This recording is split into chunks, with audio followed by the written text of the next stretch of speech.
real estate biz is drastically changing, and modern real estate success can't be learned in some old course manual. This is everything they never told you about real estate, where industry leaders expose secrets to success, contemporary lead generation, and how to dominate social media. All moderated by your host, the real estate goat and queen of social media, Carrie Soave.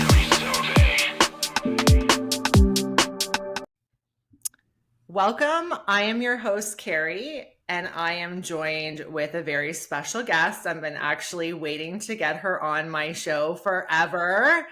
Vay Paquette. Vay is a real estate agent in Toronto. Vay, you have a team as well, correct? I do. I started my team in early 2022. So still new, but it's going really, really well. So I don't know, you probably don't know this, but I actually started a team, I want to say 10 years ago in the Hamilton area. And I did an all-female team, and I did like the sexiest pictures. So this is back when social media was really like just pictures of people. That's like really all it was. And I remember going after this one builder that knew me, and I actually used to work for him when I first started my career. And he said, Carrie, I love you and I want to hire you to run my projects. But he's like, but your image is very like sex. And this is before, this is 10 years ago, right? So he was a little Well, sketchy. it must have worked. I mean, he wanted to work with you. So indirectly, I think that was maybe good for you. But I should go after him now. I should go after 100%. Him now that I'm old. Well, we're older and wiser. Yeah, I know. Well, we should hope, right? So for anybody who doesn't know, I'm going to bring this up. Vay was on Bachelor in Paradise Canada. So I'm obsessed with The Bachelor. So I actually saw it. Yeah, so that was that. Feels like it was a lifetime ago, but it's so funny you say that because like recently, I guess the show's back on. I guess season 2. I haven't watched any of it. I maybe should, but I haven't. But apparently, like there's like a little clip of me in there. So like people have been like, it's like. Now people are like, oh, you're Vay from The Bachelor. I was like, whoa, this has been a long time, but it's like coming back up again. And I'm just like, they must have showed something juicy on the. Can I tell you? So I have Bell 5 and on demand. Anytime I watch anything on demand, there's literally 4 commercials that circulate. And one of them is you on Bachelor in Paradise. I swear to God. That makes sense. I'm like, what is happening here? Yeah, yeah. Honestly, probably like I don't think I would do, it depends. I wouldn't do like dating shows again. Obviously I have someone, but even then, but I would do TV again. It's so much different than what we would assume, but it was still like, I live life with no regrets. It was still one of the best experiences of my life for sure. Nice. I love it.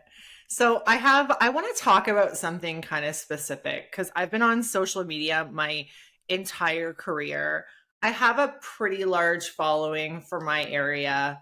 And you know, before I got really old, I was very attractive. But there's cool. There's a side to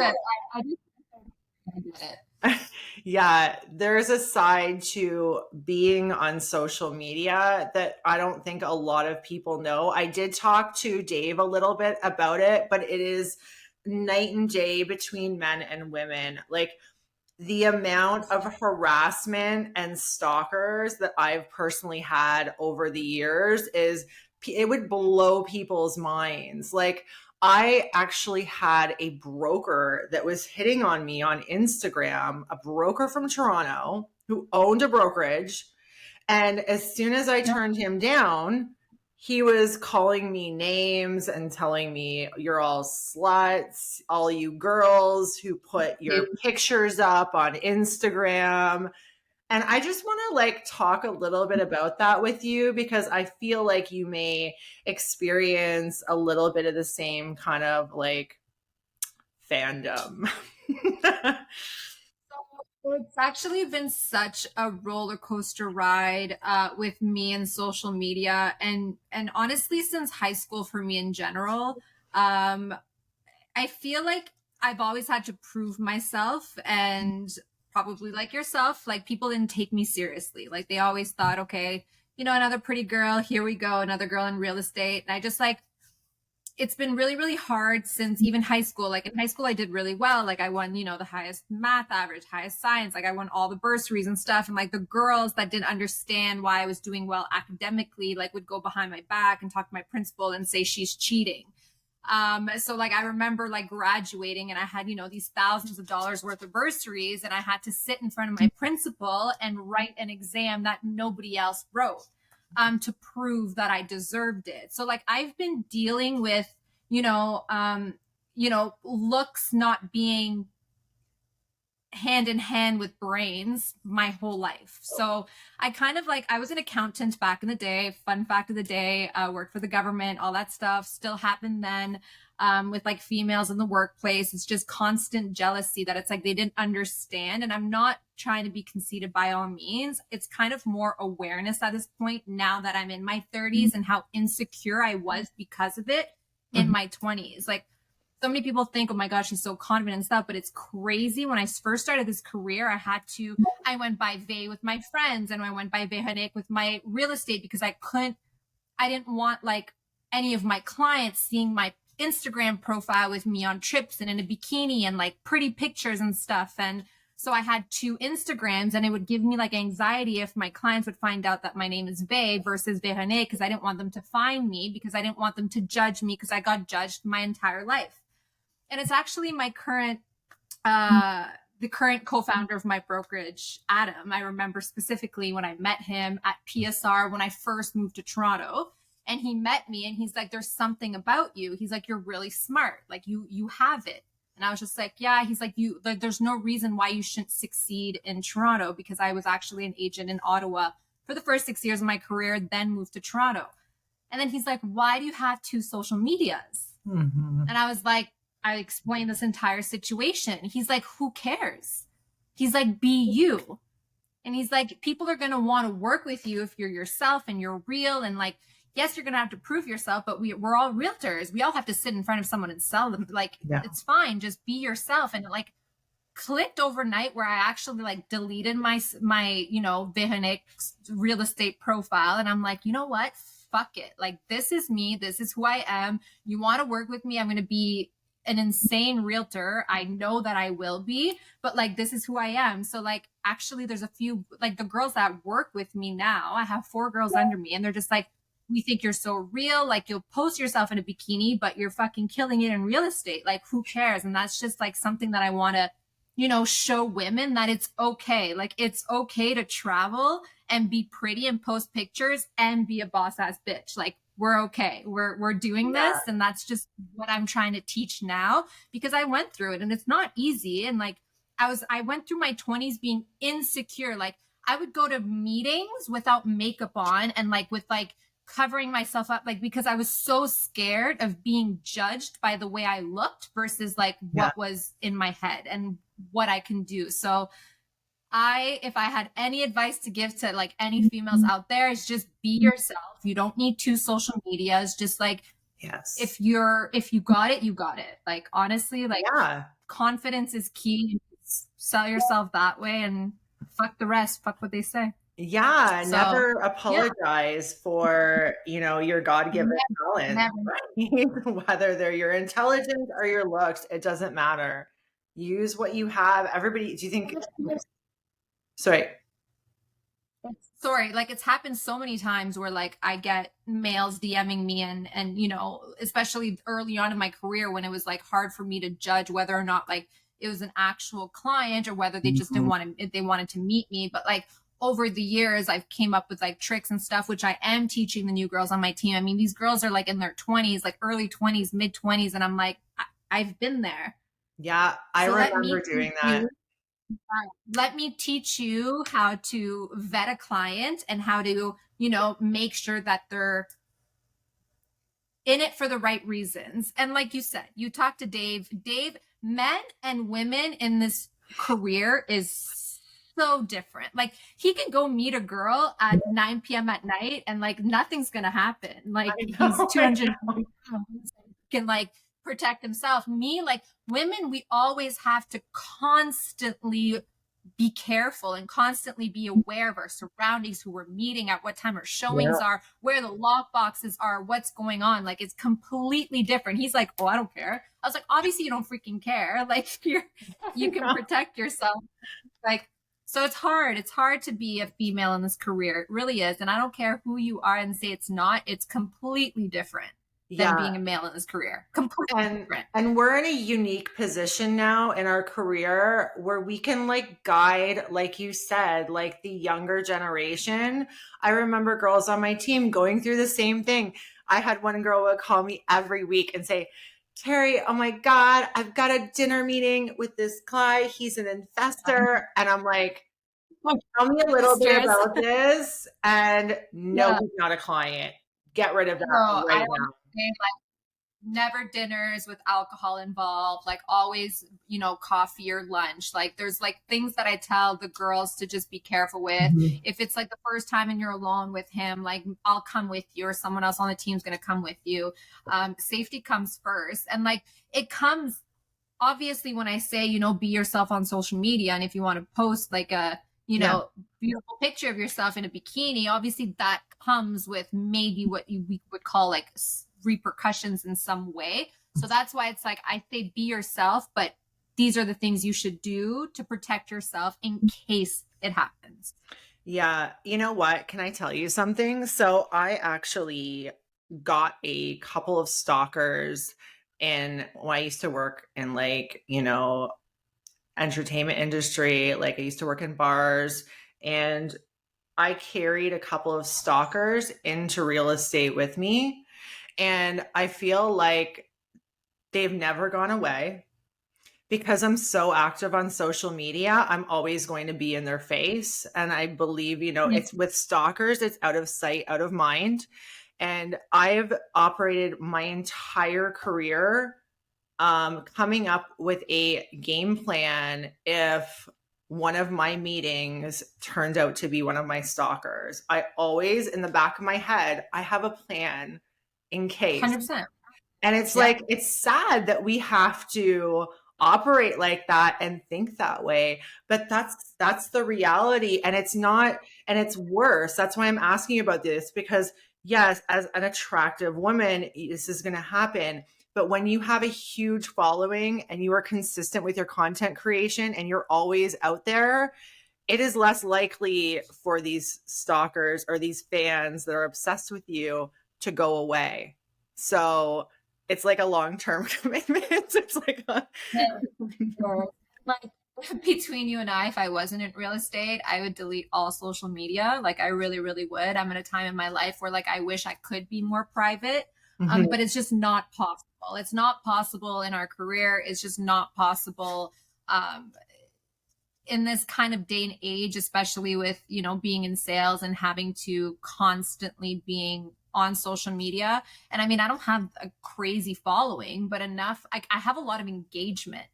And I think that stems from, I have a lot of females that follow me, especially from the show. And like, I actually was like, okay, a lot of more females are following me. So I'm going to turn this into like women empowerment, like women focus. Sorry, my dog's in the background. If you see, I love them. First toy.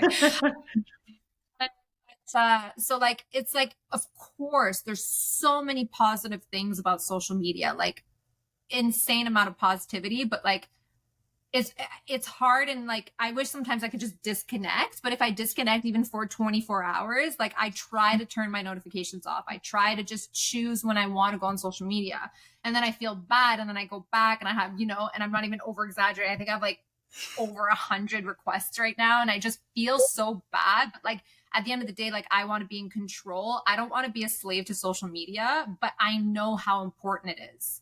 So it's like, so I'm trying to like say I'm not as active as my boyfriend is on social media. He's He's hilarious. he's great at it. Sometimes I'm like, I think I have to mute you. Like, I'm tired of hearing you about waxing your nose. Like, I love you to death, but he's so good at it. Like, he's so like raw about it. Will take his phone. Like, it's not just about real estate. Like, he'll literally do like me. It's like, okay, I have no makeup on. I look like shit. I'm never just gonna record a video. So he's so good at it. But it's just a little harder. Social media is so hard, so hard. Yeah.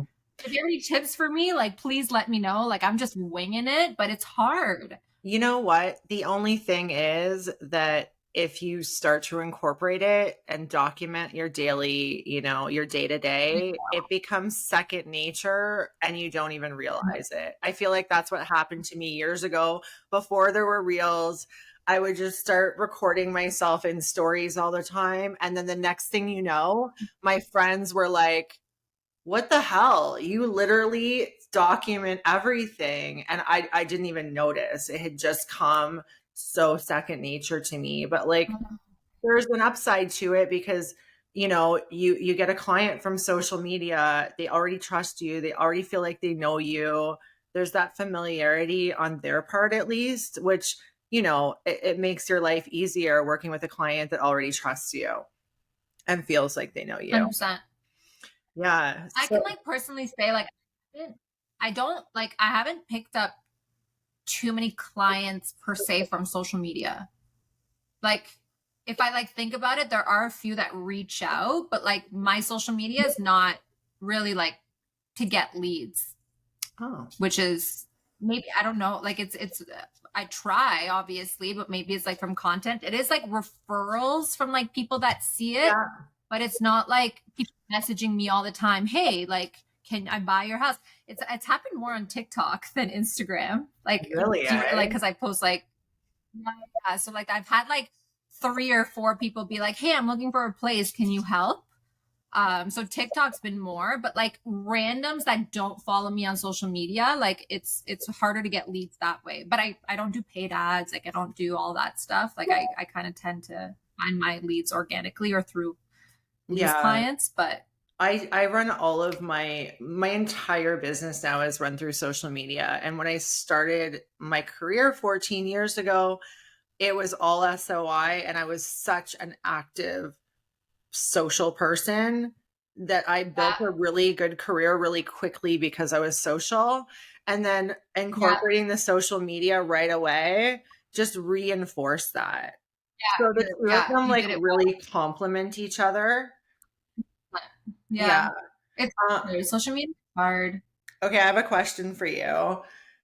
What is like the worst message you've had from somebody on social media? Like what's the worst experience you've had? Shall we go through them? Yes, let's do it. Let's do it. Oh my goodness. Look at me. I'm like shining. This is how bad of a day I've had today. Just like shining. You're glowing. Oh, I have, you are so beautiful. May I be your Findom slave? Please, let me be your Findom. So Findom, apparently, I had to Google that. So apparently it's what does it mean? Like financial slave or something. Oh, damn. Yeah. So what does that mean? Like you slap him around with his own money kind of deal? And then I get me money. Do you want to make 100K tonight? I've had that a few, a few times. And I looked at Dave. I was like, can I go make 100K tonight? He's like, no. I tend to delete them. Oh, they're in the hidden request. That's where they are. But like it go look. Oh my goodness. Oh yeah. And I delete them like daily. Like it's crazy how much like that's why I'm like, it's really bad. I should probably answer some people. Oh yeah, want 100K for a weekend, want to make a quick 50K one night. Oh my God. I don't answer. Like they stay like it's what are we gonna do about it? Like honestly, I'm just like, I'm okay. I'm good. I don't need I'm good. But it's really, really sad the world we live in. But it's way worse like when I'm not in a relationship versus like when I'm posting Dave and like it being in a relationship. Like people are scared of him. Like men that see what he like I don't feel like they want to like get involved, but I get it. My husband thank is you, Dave. 6 foot. Thank you. Yeah. Yeah. Yeah. So thank you, Dave, for helping me not to keep the He's weirdos like your away. buffer. He's like your buffer. It's great. Yeah. 100%, So 100%. therefore, this is a public service announcement for all of the males that are looking for their realtors on Instagram and TikTok. Be fucking nice. Be respectful, because that shit, 100%. And yeah, that shit's 100%. happening And I every have day.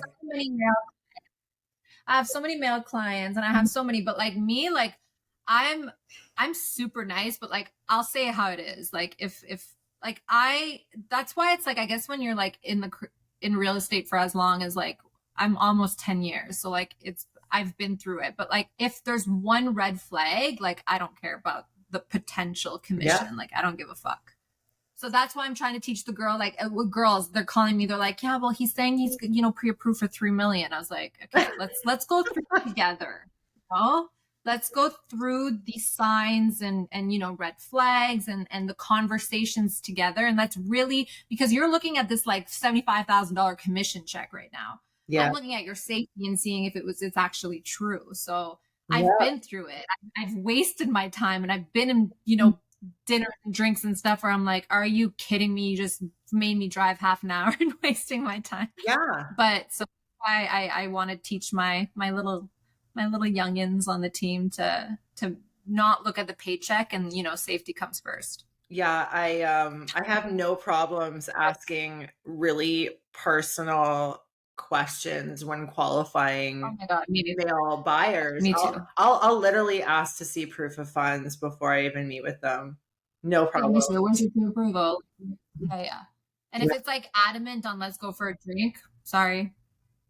Exactly. Like it's just like, okay, I'll meet you for coffee. Like I'll meet you at my office. So the name of the podcast is Everything They Never Told You About Real Estate. So what do you think, looking back, is the one thing that nobody ever told you about real estate? Oh, shit, where do I start? That like, where do I start?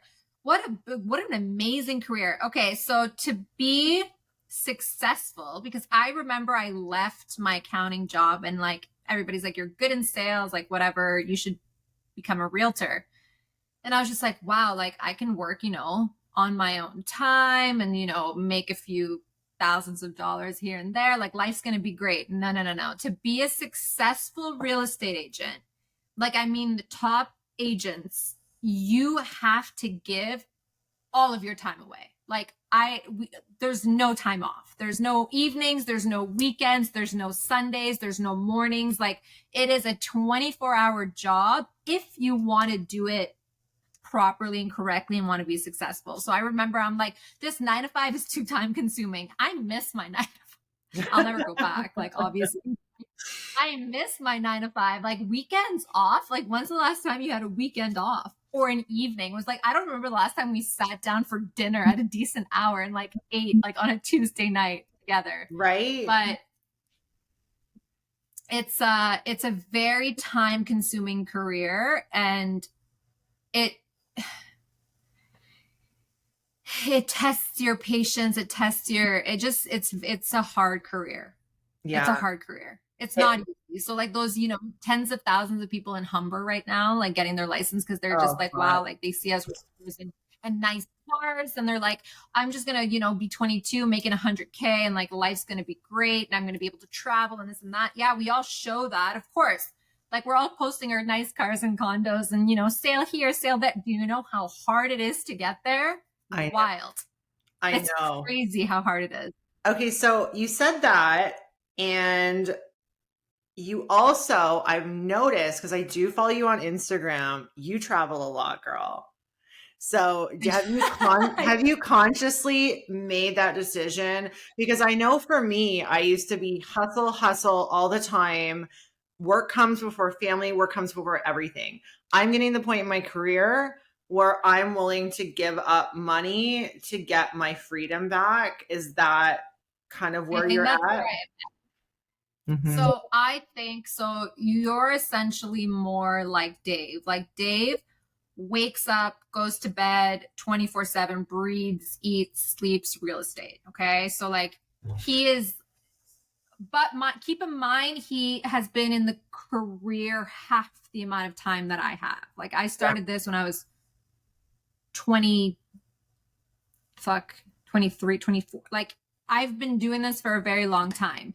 And although I will give 24/7 of my time for a certain amount of times, but like once I hit my goals and once I've done, you know, my job for my clients, like I am 100% going to take that time and go enjoy life. Yeah. One, I don't know when I'm going to have kids. I don't know when this is going to end. I don't know when I'm going to have this time, you know, to do what I have to do again. If I am okay, and I'm like I think this is the counting in me, but like I'm a weird like whiz when it comes to budgeting my life. And like if I have, my whole life is spreadsheets, my whole life, like I'll know exactly what my, like every single one of my expenses, spending, what's coming in, what's going out. Like if I have, you know, an extra X amount of dollars, like to be able to go enjoy life, like I'm going to go enjoy life. So I think it helps that I'm like a weird little geek with budgeting. I honestly think it does. But like, I'm not going to go spend like 10K on a Chanel. Like I'm going to go to Tulum for 2 months out of the year, 3 months out of the year. Like I used to do that. I used to just want to just buy things, but experiences, and like life is too short. Like I truly believe that like if I spend all my time making money, but not enjoying my life, like what's the point? Yeah. And What's the point? it's all good when you're really enjoying what you're doing, because I think for a good period of time in your career, you really enjoy working. Like to be a successful realtor who is on 24/7, you need to really fucking enjoy what you're doing, because you can't fake that shit, only to a certain level. But then your priorities change after a while, and you know, you start to enjoy different things more. Right. No, like, and like you said it bang on. You're like, when we give the 24/7, which I do, like I do give it, like when I'm in Tulum, one of the reasons I started a team is because now I'm able to delegate the work. Like I'll never not work. Like I'm working remotely, and everybody's like, how are you working remotely as a real estate agent? Well, I have agents on my team opening the doors. Like I'm still doing the transactions. We're still on Zooms. We're still on calls and whatnot. And like the clients I'm working with understand that like if I have someone opening the door for you, it really doesn't change anything in their lives. So like when I was in Tulum, like I work 24, like I still work, but my mindset and how happy I am and how much more energized I am and how at peace I am will in turn make me even more successful than me being depressed when it's 4 p.m. dark, Toronto, snowing, whatnot. And I actually would compare like the last 2 years of my life being away for those, you know, 2-3 months versus being in Toronto. And I actually have made more money being away. I love it. It's like, so like, yeah. So like, it's like, no, I won't be able to do this forever. Cause like the plan obviously is to, you know, get married, have children. That's still the plan. But for now, like I'm still, and maybe that's a bit selfish in my part, but at the end of the day, like we work so hard that I feel like we deserve to do the things that we want. And I don't get weekends and evenings. So like I'm collecting that time. Yes. I'm going to go away for a few weeks because I literally deserve my evenings and weekends. Sometimes it's my vacation. I'm collecting my 3 weeks vacation. I love it. I love it. And like, yeah, we're leaving for Greece on Tuesday. Like we killed it. We both did it. Yeah, we both killed it last month. And we both looked at each other. We're like, let's go. We booked a one-way. We're going to see how it is. And, you know, maybe we'll be gone. Maybe we'll be gone a month. Like, we don't know. Right. So we kind of like to live, he's a little bit more stressed. I'm ready. Like I'm laid back about it, but so panic a little bit, one thing that he did say when he was on my podcast was he didn't have like the upbringing and the knowledge on the back end in terms of like budgeting and finances, and it really fucked him up. And I can relate because I naturally am not a budgeter. Like okay, people listening, Do as I say, not as I do, because like you should really be tracking everything, but I track almost nothing, which is the worst thing. It's just, I don't have kids. I just got married last year. So Yeah. I've been single, and let's be honest, the amount of money we can make as successful realtors, we don't really need to worry if we don't have a family or people that we're responsible for. It's pretty easy to 100%. maintain. So, what are the kind of things that you think are the most important in terms of making sure that your back end, you're financially stable and doing the right things with your money? Because Like, I'll definitely use Dave as an example, because like when we started dating, and he is insanely successful and I'm beyond proud of him, but like when you make X amount of dollars but you spend beyond your means, at the end of the day, like even though you're making $1 million, if you spend 2, what's the fucking point? Like, how are you supposed to know if you don't track it? And I remember meeting him and he's like, oh shit, like, I'm like, okay, like this is my budget. He's like, why do you put this X amount in a savings account? I'm like, well, I owe that to, like, we owe our HST. He's like, what? And like, he got successful really, really, really fast. But I mean, at the end of the day, I'm like, how doesn't he know this? I'm like, what is going on? But how would he know that? Like you said, if he taught him, how would you know what you're going to be owed to the government alone at the end of the year?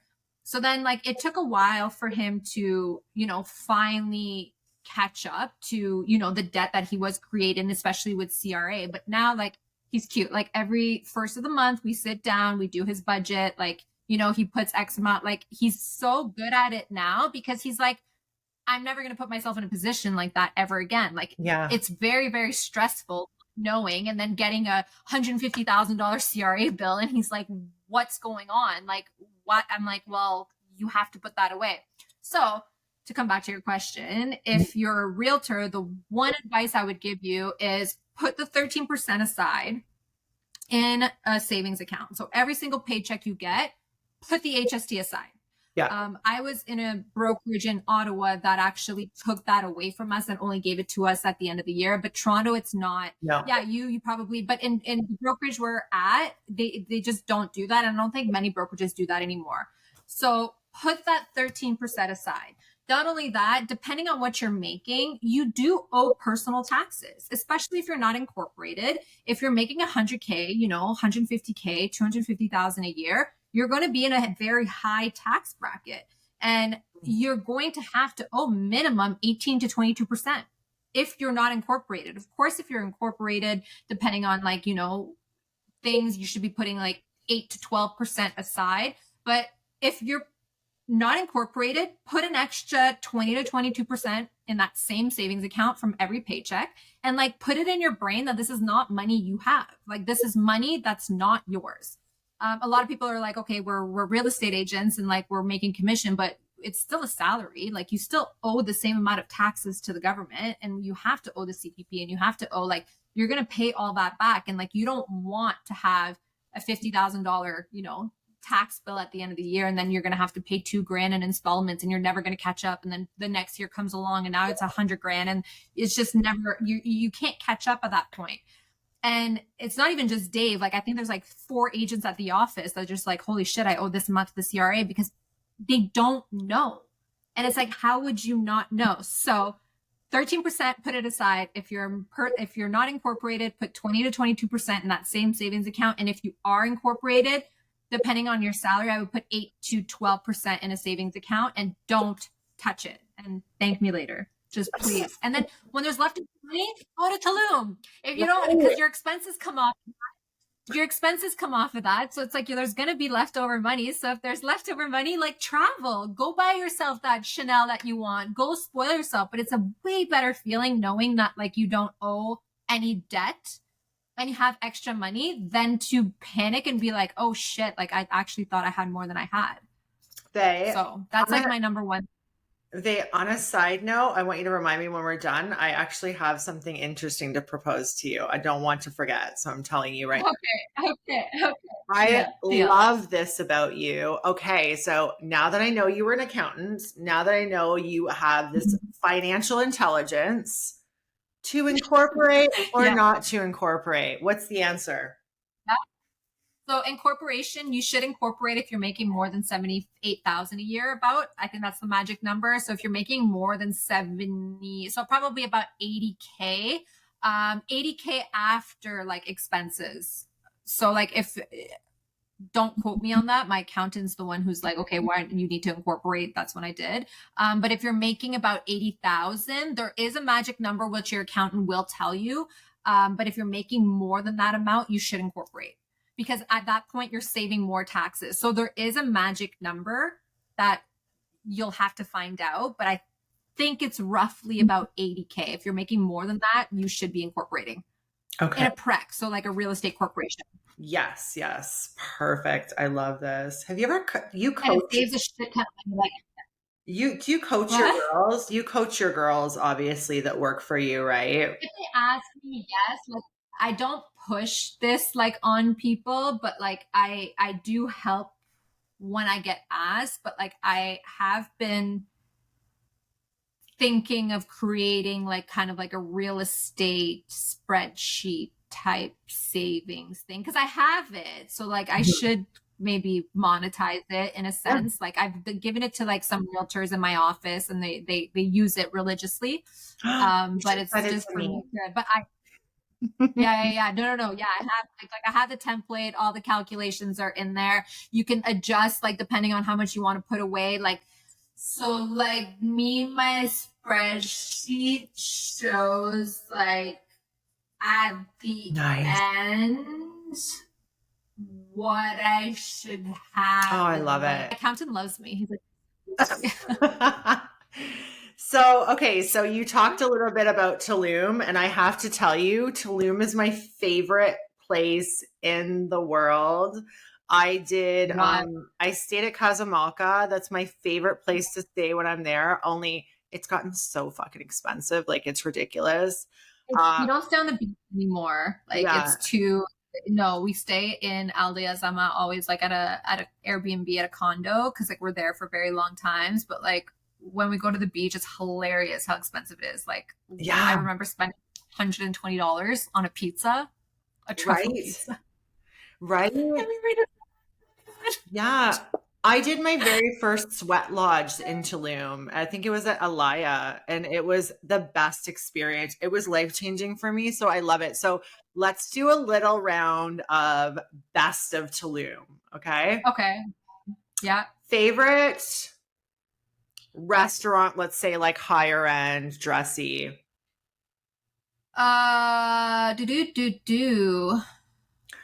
Rosa Negra. That's hard. Rosa Negra, I was going to say only for their truffle risotto, but like Rosa Negra is like a vibe. But like in terms of like food, like I forget what it's called, but I went to the cutest little sushi place like on the beach. I forget the name. I can find it in my phone, but there's like if you need like a list of like to go to, but not too like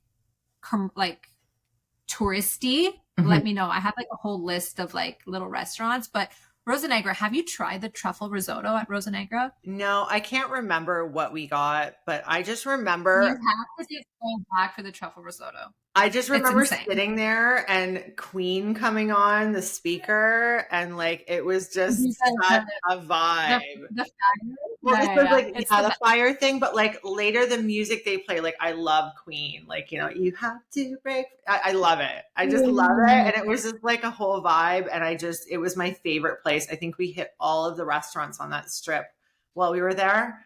Rosa Negra, I agree. I love it. You know what, girl? That is your next TikTok and reel. You're gonna do best of. Yeah, 100%. That's a great idea. Okay, so do you do yoga? I do yoga. Best yoga studio in Tulum. Wow. I personally liked Alaya. There was one, what's that really, really high-end hotel right beside Casamalca? Not like, it starts with an S. I can't remember. There's one in there, but it's just a little bit too bougie. It's just like a bunch of middle-aged white women doing yoga, and like I can get that in the GTA anytime. There's a place that I went to in Aldea, and like we did yoga, and then afterwards they gave like complimentary like massages and then meditation and stuff. I'm gonna get you the name. One fun fact about me is like I'll remember any numbers in the entire world, but like names I'm really bad at. So this is really hard for me, but like I my phone because I'm so bad at remembering names. But I'm gonna get you the name because I wrote it down. Okay. I did write it down. And I'm going to do a list on my social media.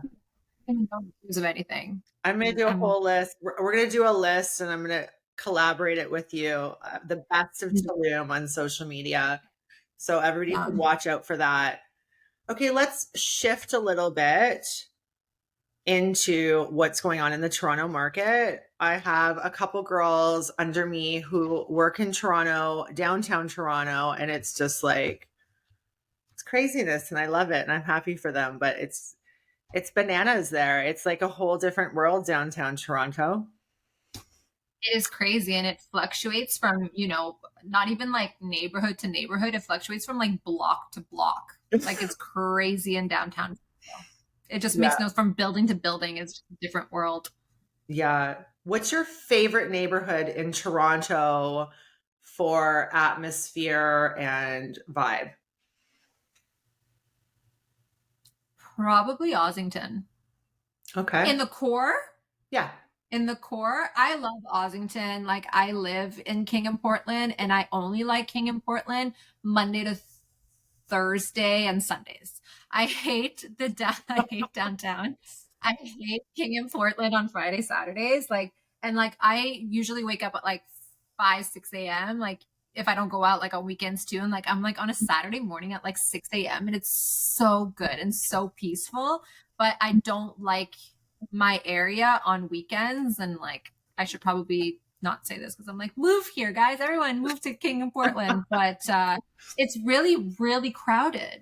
But I love Ossington. I think because to me it does have like the best restaurants and best like cute little, and like it's less kind of like you're not too far. I like Queen West, Ossington. I don't know if I would ever live there, but in terms of like getting away but not being too far, I really, really like it.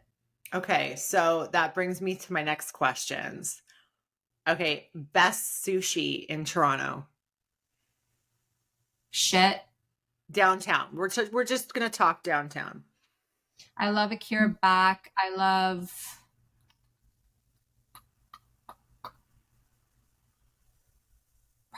I still love Akira Back probably the most, but I've had like so much sushi downtown. Wow. Probably Akira Back, to be honest. Okay. Best Italian. Oh shit.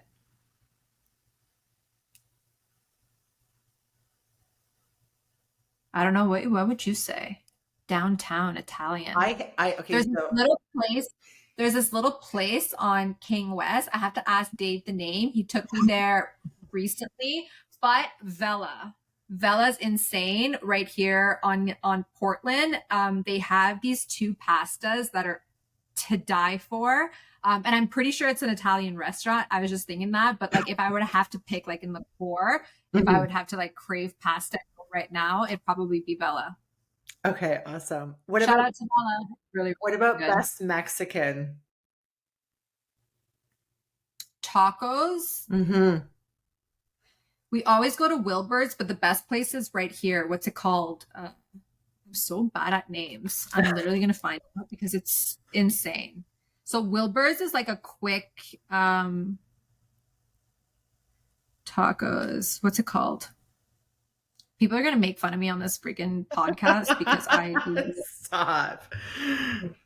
Campechino right there. You have to try it. Okay. But cappuccino, it's insane. I'm going to try it for sure. It's insane. It's so good. Probably the best tacos like in downtown for sure. I don't know how to say it. Yoga downtown.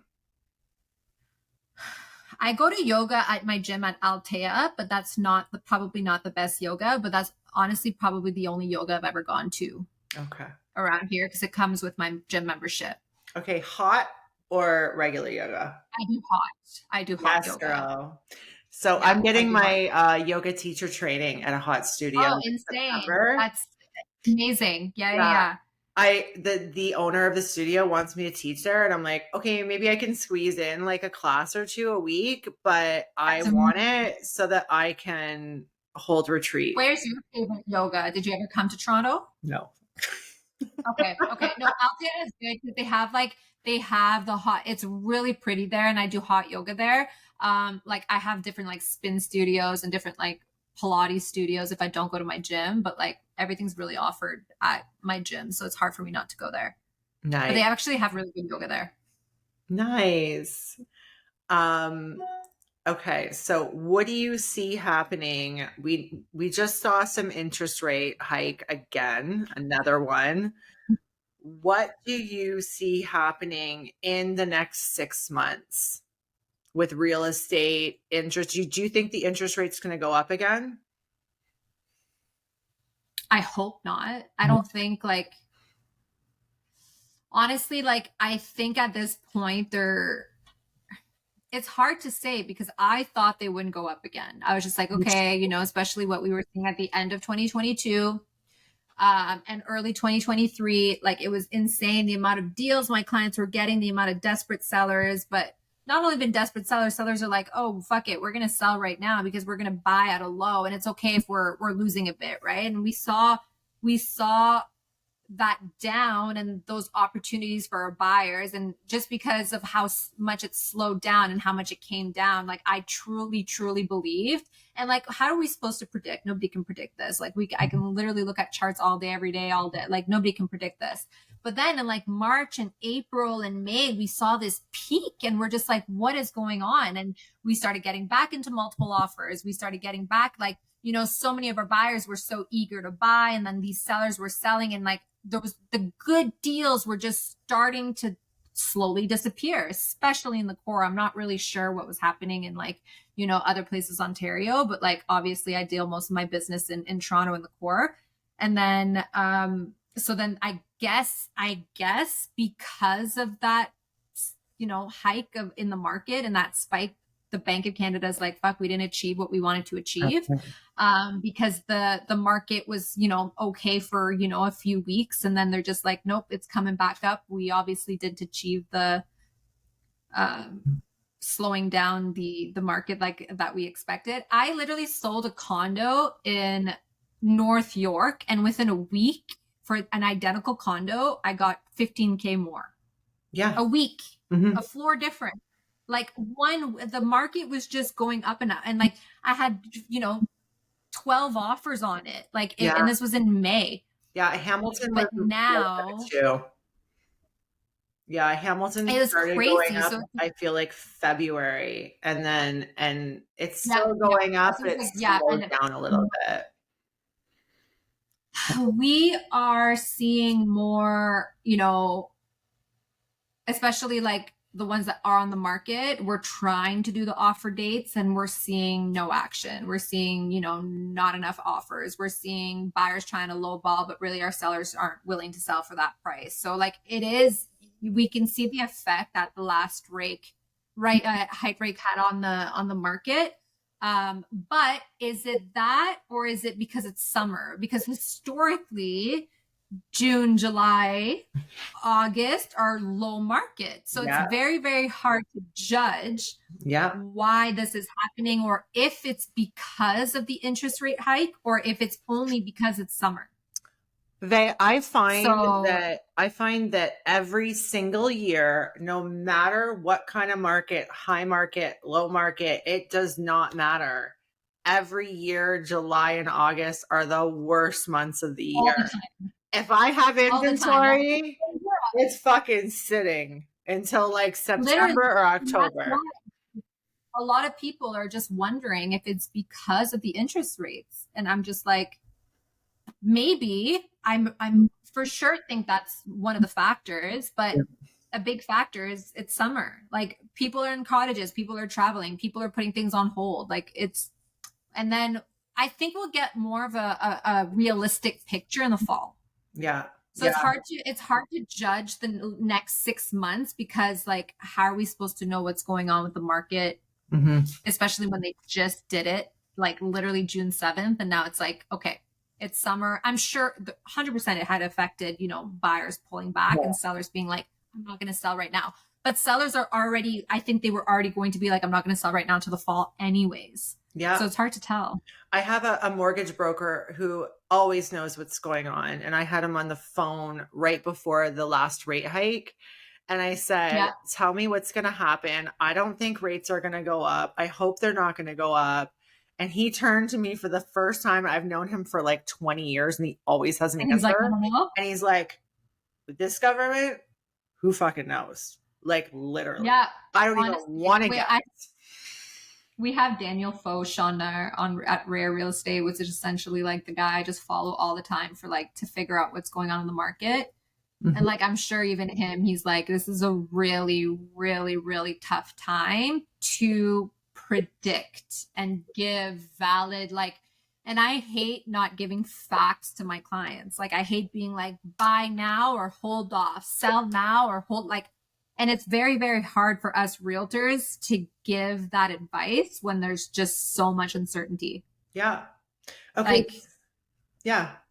So tell me, Vay, what does the next 5 years look like for you? Are you going to be married? Are you going to have kids? Is your business going to evolve into other residual income, maybe coaching?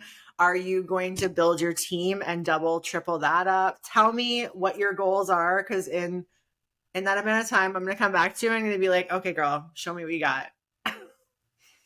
So the next 5 years, obviously the plan is to get married. I do want 1 kid, 5 years. Yeah, I wanted kids at 38. So I guess like being pregnant in the next 5 years is part of the plan. Dave and I, obviously, if everything works out, we are probably in the next year or two going to maybe combine teams and combine things together. Maybe. I keep telling him, I'm like, we help each other. What he has is amazing and what I have is amazing. But I think the goal here is to just, because like where he's weak, I'm strong. Where I'm strong, he's weak. It's crazy like how well we work together, but we also will never, you know, put our careers together unless like I need a ring on my finger. Like obviously it needs to be done. Like my team and his team are babies, right? But I think like to be able to create a family and to be able to, you know, be with someone in real estate, having both partners in real estate, we need that partnership. Yeah. Because, you know, in sales business, and having a family and just, you know, 2 incomes that are just solely based on commission is very, very difficult. I'm going to 100% have a condo in Tulum. That's a literal fact. We're trying to figure out how to purchase there already. I just need to be able to go abroad most winters, and even with a family, like that's something that I'm probably going to do. Doesn't matter. It's still going to be in my 5-year goal. I want to grow my team as well because I want to delegate the work. And that's just, so to answer that, will I be like mentoring and coaching? I think that comes hand in hand with just having a bigger team. Yeah. It's taking a lot of my time to be already to coach and, you know, do that with the girls. So I'm sure if as it grows, I'll be able to maybe pull back on real estate and showings and whatnot, and just be able to help in, you know, the team that way. My goal and my dream for the last, I don't even know how long, has been to get into interior design. So I'm trying to be able to do that on the side. I want to have sold by Vay and designed by Vay. I've already, had the vision in my head. So hopefully that comes to life. But all my friends, my dad and my parents, my mom said like my whole life, all I've been doing is, designing things. So that's in the 5-year goal too. And I want to be able to create maybe an app or a program of some sort to be able to help realtors or entrepreneurs to be able to budget. That's why we talked about it. So I'm in the process of creating a spreadsheet app type of thing to be able to help people budget and have like everything that they need in one area. That's kind of my 5 years. I love this. These are all great things. And like, can I just say that when you and Dave get married, if you guys combine your careers, because I asked him about this as well, because I thought it would just be such a great dynamic. And he agrees, like he told me this already, you guys complement each other so well. I feel like you guys posting and doing the social media together will be a literal game changer. It will set, because Dave already does such a good job and stands out against like the sea of realtors. But if you throw you in there as well, and it's a team thing, that's something that nobody's doing properly. And like, I know. Yeah. So that's something I would really like to see. Cool. The only reason I think that we're not really doing that yet is because we are essentially protective of our babies and what we've, accomplished alone. So right now it's like the amount of help that I give him, like on the back end for his business, and the amount of help that he gives me on the back end without anyone knowing is like, we are already doing it. It's just not public. Yeah. And I think like it's going to take some time to be, public with that and actually be able to like amalgamate both, teams. Yeah. But if all goes well, that's probably going to naturally happen. Especially if I'm at home taking care of his, he's going to get a girl, 100% he's going to get a baby girl. If I'm at home, he's not like, I think that's just going to be the only way it would work, because I wouldn't be able to take care of my business while doing that. It just wouldn't make sense. And I don't think he's going to stay at home, with a baby. He's too out there. So, but that's like, whoa, like that's like far, 5 years down the line. Very far. Yeah.